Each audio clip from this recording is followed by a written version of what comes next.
Ito ay isang video na kinunan habang nire-renovate ang isang ospital na sinasabing walang laman. Nagre-record ang isang manggagawa nang biglang may nakakagulat na bumasag sa katahimikan. Hi, pakinggan nyo. Pumunta ako dito sa lugar kung saan ko kinukunan ng video ang mga doktor at nagtatayo sila sa bandang ito. Sinabi nila sa akin na dito ako mag-record sa unang palapag, pero sobrang dilim talaga. At hindi umiilaw ang mga ito. Hindi ko alam kung anong problema. Hindi ko alam kung bakit hindi sila umiilaw. Siguro dahil nagsisimula na silang magtayo. Parang dito, mukhang walang tao at sobrang dilim. At yan daw ay gypsum board. Hindi ko alam kung... Ay, grabe! Mukhang walang tao at sobrang dilim. At yan daw ay gypsum board. Hindi ko alam kung... Ay, grabe! Ituon mo ang tingin mo sa dulo ng pasilyo at maghanda. May kakaibang figura na parang anino na biglang lumitaw at sumigaw ng nakakatakot. Nakakabaliw dahil naalala ko ang video, 14 na taon nang nakalipas na kinunan ni Derek sa Universidad ng Texas, kung saan may nahuling kaparehong maitim na anino sa dulo ng pasilyo. Kapag medyo hapon na, sobrang init, alam mo yan bilang taga South Texas ka. Oh, alam ko. Ito ang pinakamagandang gusali ng sining namin. Marami kaming fine arts. May musika, eskultura, pagpipinta, at fotografiya.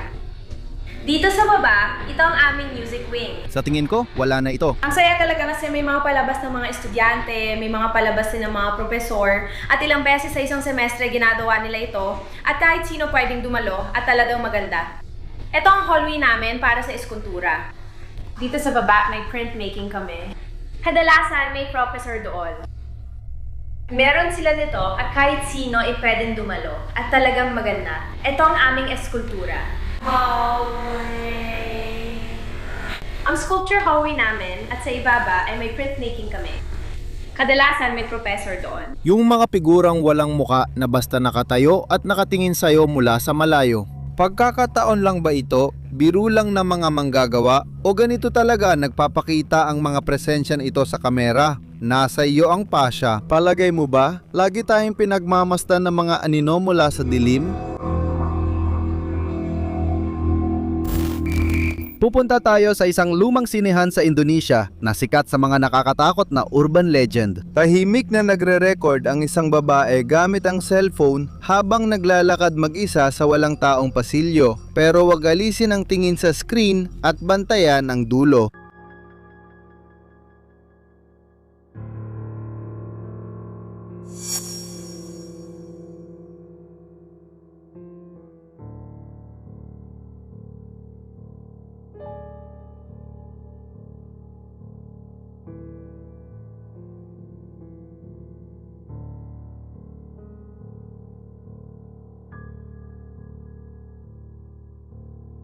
Biglang lumitaw ang isang anino sa kuha. Hindi kita ang muka at malabo ang suot. Pero kakaiba ang lakad. Parang hindi siya kasabay ng panahon o kabilang sa ating realidad.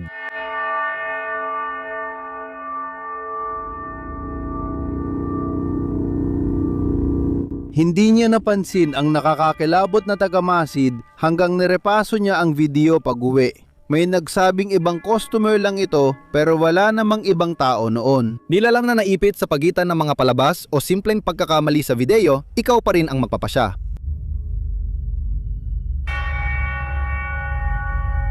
Maglalakas loob ka bang maglakad mag-isa sa pasilyo ng sinehan na ito sa 10 oras ng gabi?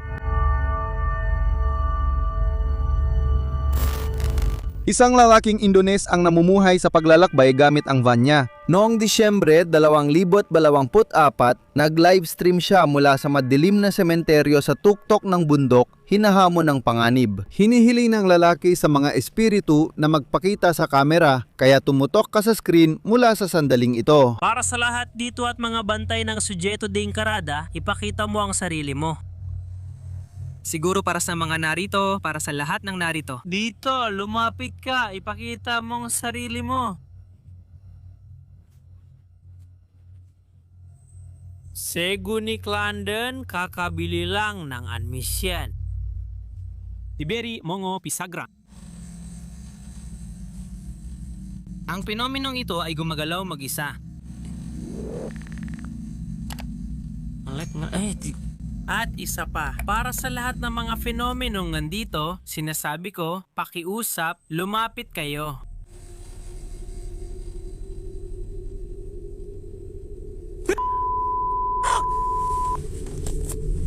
Nagkaaberi ang signal at nang bumalik, ang kamera ay nakatutok na sa isang nakakatakot na babae na mahaba at itim ang buhok, papalapit sa sasakyan nang hindi gumagalaw ang mga paa. Dumudulas siyang parang tahimik na lumulutang. Tumakbo ang lalaki sa gasolinahan para magpalipas gabi. Kung di siya tumakas, ano kaya ang mangyayari? Totoo kaya siya o isang panlilin lang? Ikaw ang magdesisyon. Ilang linggo nang may kakaibang nangyayari sa basement ng bahay niya. Nagdesisyon siyang buksan ang kamera para i-record ang karanasan at gawing ebidensya ang mga nangyayari. Habang nagsasalita siya malapit sa labahan, makikita sa likod niya ang mabigat na pintuang kahoy na laging nakabukas dahil mahirap galawin. Huwag mong iwaglit ang tingin mo sa kahoy sa likod niya. Kikilabutan ang buo mong katawan. Tulad ng sinabi ko kanina, maraming kakaibang bagay ang nangyayari dito. Nakakatakot talaga yan, bro.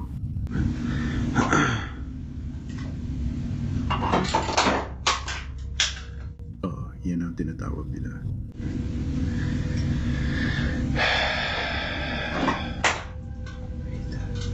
Kinakabahan talaga ako dyan.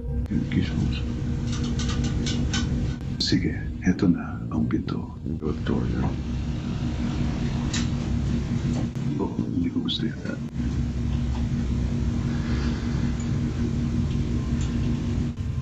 Ang creepy naman. Yung pintong yun, bumubukas lang ng malaki at laging bukas.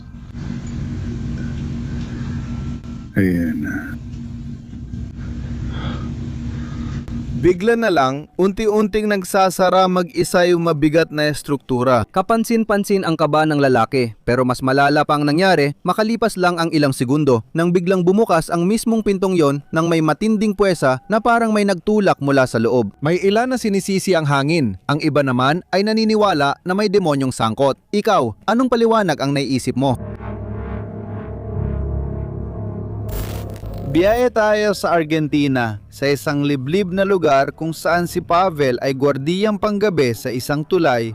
Habang nag-iisa siyang nagroronda, nagsimula siyang makarinig ng mga nakakakilabot na sigaw na tila papalapit ng papalapit sa dilim. Lakasan mo ang volume at pakinggan mong mabuti bago pa maging huli ang lahat.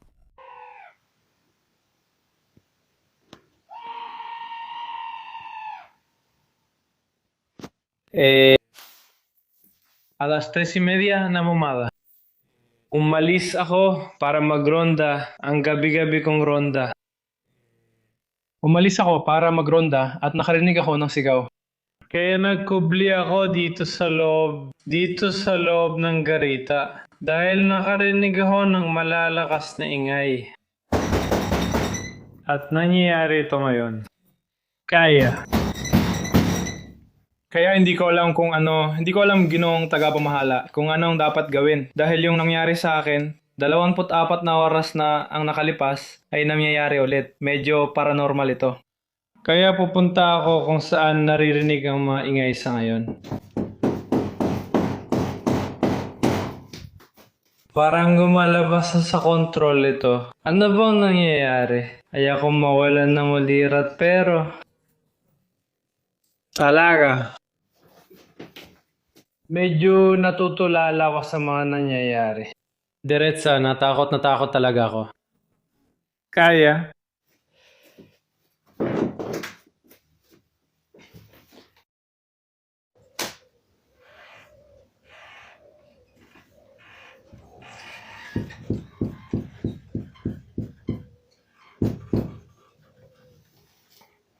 Mula sa kanyang kubo, naririnig ang di makataong ungol at malalakas na kalampag sa bintana.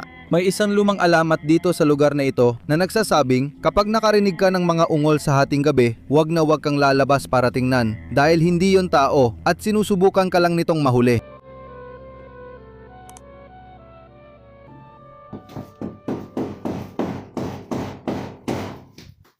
Parang lumalala na ito, parang hindi na natin makontrol. Ano bang nangyayari?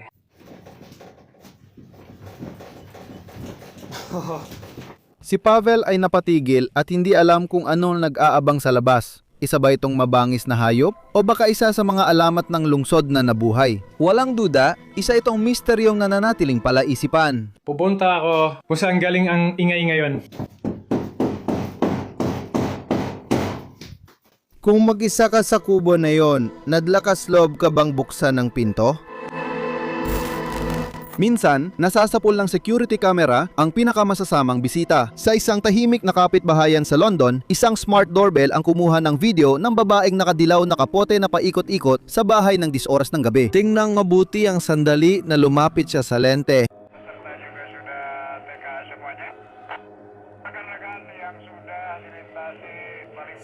Ito ang pulisya. Ipagpapatuloy ang pagsubaybay sa pag-unlad ng sitwasyon ng kalaban. Perfect naman! Galing deploy! Perfect ang pera. Perfect?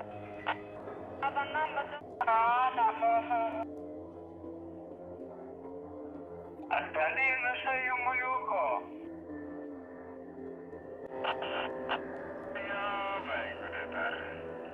Bumalik siya makalipas ang ilang sandali. Idinikit ng babae ang muka sa kamera, ibinunyag ang maliwanag at berdeng matang parang sa pusa. Sinusuri niya ang pasukan na parang may hinahanap na mali. Pagkatapos, lumayo siya na parang walang nangyari. Akala ng mga tao nung una ay biro lang o may gumamit ng contact lens, hanggang naging nakakabahala ang kaso. Isang manonood mula sa lugar ang nagsabing natakot siya dahil ang mismong babaeng iyon ang humabol sa kanya at sa anak niya sa kalsada ilang araw na ang nakaraan. Maaring isa lang siyang taong hindi matatag ang isip na naghahanap ng ghoul o baka isang nilalang na di lubos na tao. Anong gagawin mo? Kung pagbukas mo ng security camera app, may mga matang nakatitig sa'yo sa may doorbell.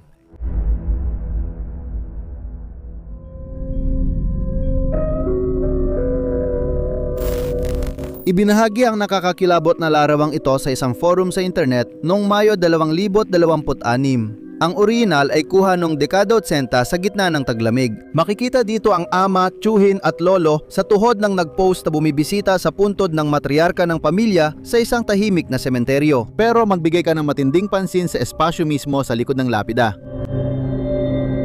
Mapapansin ang anino ng taong nakasuot ng mapusyaw na rosas na lumang bestida.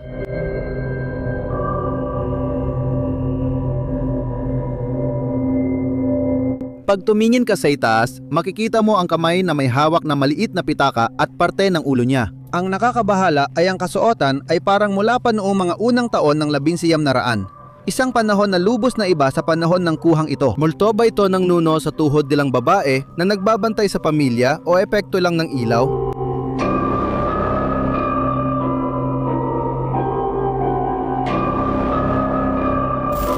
Dalawang magkaibigan ang inupahan para linisin ang abandonadong ari-arian ng mag-asawang matatandang kamakailan lang pumanaw. Habang iniikot nila ang mga kwarto at tinitingnan ng lugar, nakakita sila ng lumang bagay na nagpatigil sa kanila sa takot. Ipunin ang buong atensyon mo sa upuang nasa sulok. Ang magaganap sa isang kisap mata ay taliwas sa lohika. Sa madaling salita, kinuha kami dahil may isang lalaki dito na naglilinis.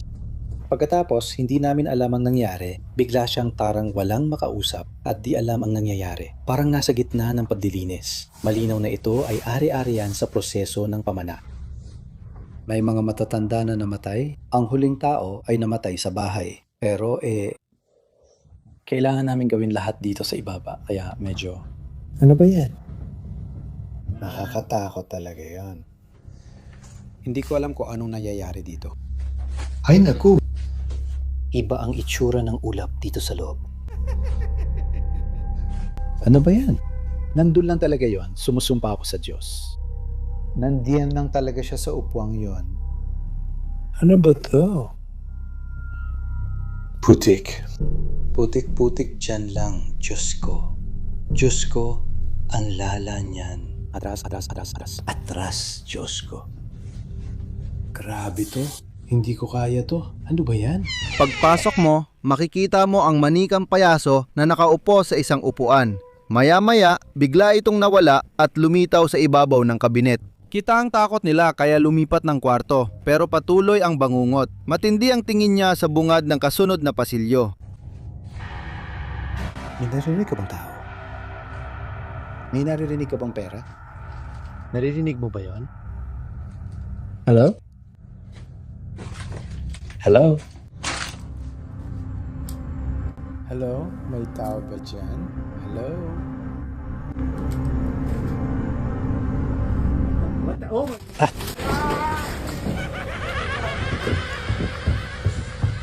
Biglang lumitaw ang mismong payaso sa harap nila at bumagsak sa sahig, kaya't nagsitakbo sila palayo.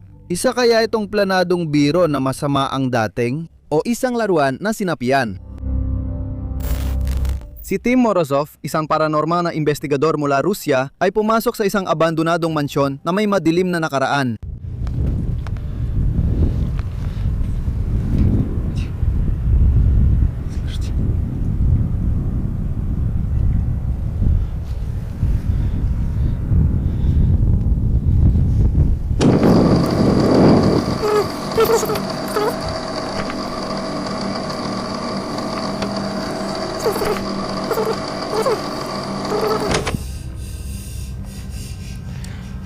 Мне совсем не хочется туда идти. После этого.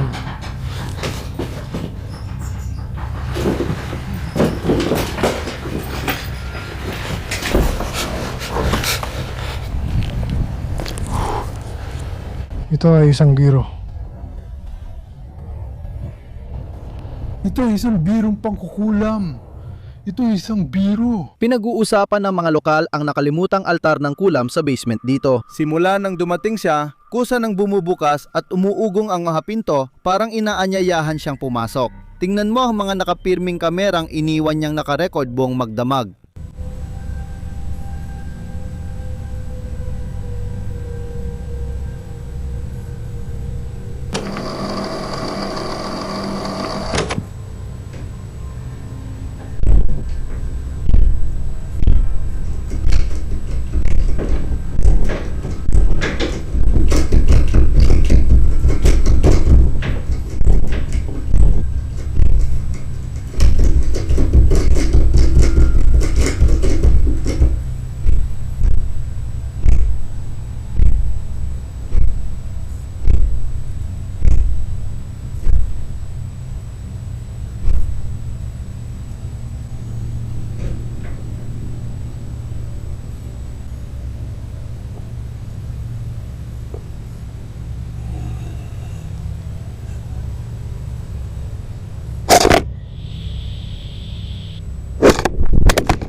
Pagkatapos makita ang nakakatakot na altar na may mga maruming salamin at kakaibang simbolo, iniwan ni Morozov ang mga kamerang nagre-record magdamag at umalis agad. Biglang gumalaw ang mga pinto, yumanig ang gusali at may garalgal na bulong na lumitaw mula sa basement. Kasunod dito, sabay-sabay na itinulak ng di nakikitang puwersa ang lahat ng kamera. Walang hangin o paraan para makapasok dito. Anuman ang naninirahan sa mansyon, malinaw na ayaw nito sa mga nanghihimasok. Hindi matutulan ang ebidensya ng paranormal o baka isang pinatplanuhang pakululang ito.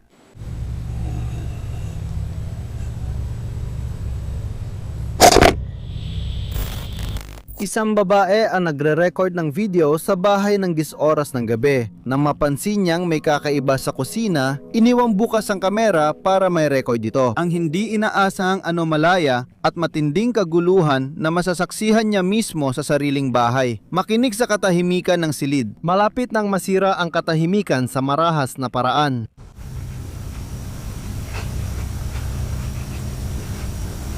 Jessie, naiwan mong bukas ang ref.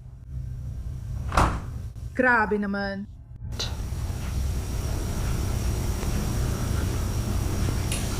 Ay, Diyos ko.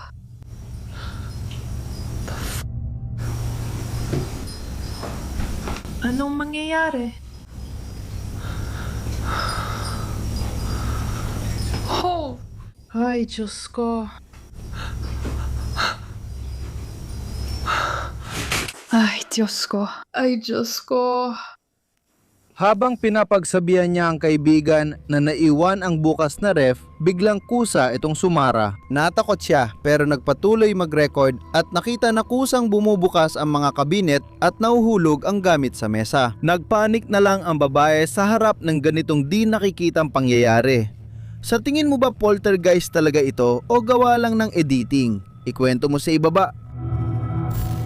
Nagpasya ang lalaki na inspeksyonin ang lumang kubo na inuupahan niya sa liblib na gubat. Napansin kasi niya na bukas ang pangunahing pinto. May dalang flashlight at baril para sa seguridad. Pumasok siya habang nagre-record bilang ebidensya kung sakaling may mangyari. Kasama ang kanyang flashlight habang umaakyat siya sa itaas. Hindi niya inakala na may panganib na nag-aabang sa mga tagong bahagi. Nag-record siya ng ilang beses kapag may dumadaan.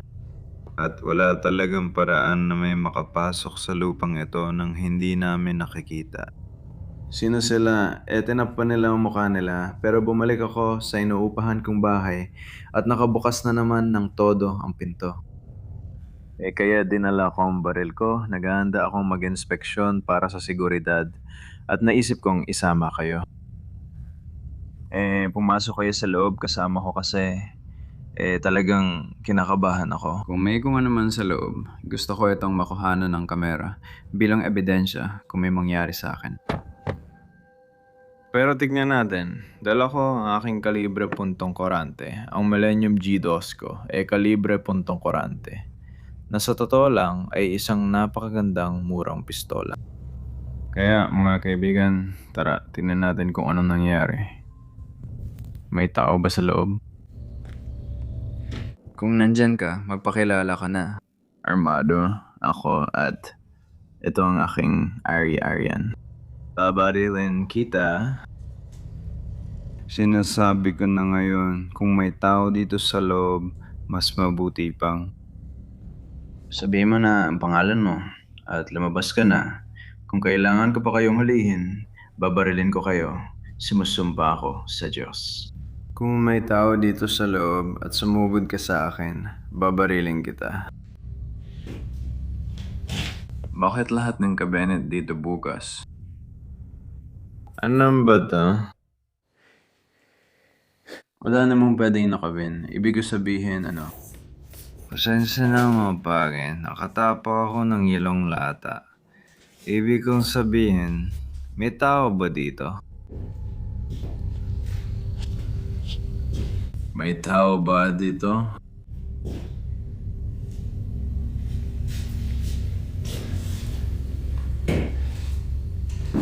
Ito ay isang attic.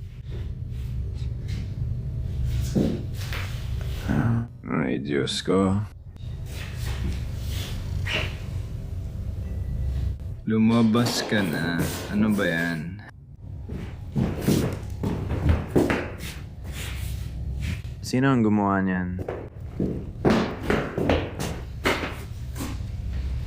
Sino ang nandito?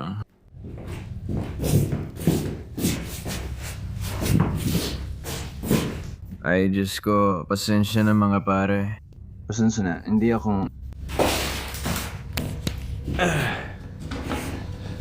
Kailangan kong gumawa, mga pare. Sandali lang. Kailangan kong makyat para tingnan kung may tao dun sa attic na nasa itaas. Kung nandiyan ka sa taas, mas mabuti mapakilala ka na ngayon. Patingin muna ako sa labas. Hindi ko naisara ang pinto at mahina na flashlight ko. Putik naman. Sandali. Tingnan ko lang sa likod. Pare, pag nakita kitang mali dito, papatayin talaga kita. Lumabas ka na lang. Hayaan mong suriin ko ang bisaling ito.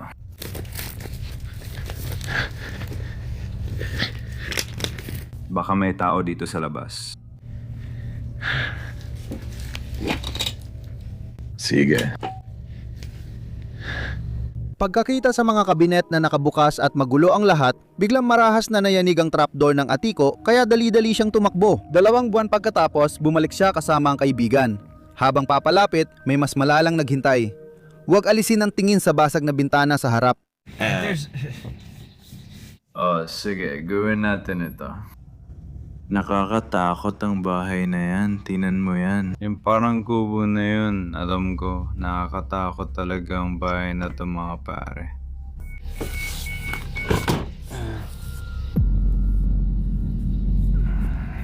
Tingnan mo sa ilalim ng sanga, kuya. Isang aninong parang tao na sobrang itim ang mabilis na gumalaw sa likod ng salamin at tuluyang nawala. Palagay mo ba totoong nanghihimasok na nakatira sa ari-arian o may kung anong mula sa kabilang buhay?